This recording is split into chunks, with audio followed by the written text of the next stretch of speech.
The most important movement that I like to use, that you'll even see directors like Cole Bennett of Lyrical Lemonade use quite often, is a tripod shot with the intent to keyframe, as well as adding a small bit of handheld effect on the footage in post. First and foremost, you want your tripod to sit at either a medium distance or a tight distance on the artist's face. You're going to run the performance scene from the very beginning of the song to the very end of the song. Then when you bring that clip back in post, what you're going to want to do is keyframe in on the artist at about 15 to 20%. After we've done this, we're going to add the handheld or camera shake effect onto your footage. You can play around with how much post-camera shake you want under the effects tab, but this technique ultimately looks like you're filming your shot handheld, when it's really just a plain and simple tripod shot. So really, whenever you're filming tripod shots, always have the intent to keyframe into your subjects. You can choose to keyframe in or out, or simply use it as a stationary tripod shot. But having the keyframing in mind makes for more variety of edits that can be made to a simple tripod shot in the editing suite. Next up, if you don't want to use the post-production techniques, we can use the fluid head technique. You're going to want to loosen the tilt and pan fluid head knobs on your fluid head so you have a free range of motion when operating. Direct your artist to stay in one spot, pull your focus, and vibe with the fluid head to the beat of the song.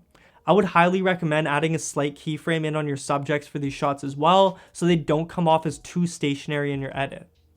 The next tripod shot we have is placing your tripod as high as it can go and pointing it down on your subject. A tip to get the tripod about a foot higher than it extends to is by folding the legs in and being sure to stay close to the tripod and hold on to one of the legs to prevent it from falling over. I don't recommend this, but sometimes we gotta get into situations on set where we have to use what we got and use our equipment in an unorthodox way. Here's an example of a high tripod shot looking down at an artist performing a performance scene. Contrary to the high shot on a tripod, we can also capture low tripod shots looking up at our subjects, making them look higher than life. Today's video is sponsored by Epidemic Sound. I've been using Epidemic Sound for 6 years, whether it's for paid client video work or my YouTube content. My favorite feature Epidemic has to offer is their AI video upload song matching tool. Simply upload test footage of a project you're working on to Epidemic Sound, and their AI platform will spit out a long list of songs that match the vibe and pace of your video, saving you hours of finding royalty-free music that fits the vibe of your visuals. Not only do you get a library of thousands of royalty-free music, but you also get access to thousands of realistic sound effects. Click the link below to get a free 30-day trial to Epidemic Sound that can be canceled at any time. No commitment necessary. Now let's get back to the video. This technique looks great when paired with a wide-angle lens and having the artist perform a performance scene looking down at the camera while doing upbeat movements with tons of hand movements. This is a classic tripod shot that has been used for years in the music video filmmaking industry. Last but not least, we have 3 quick hit tripod etiquette practices to take note of. Tip number 1.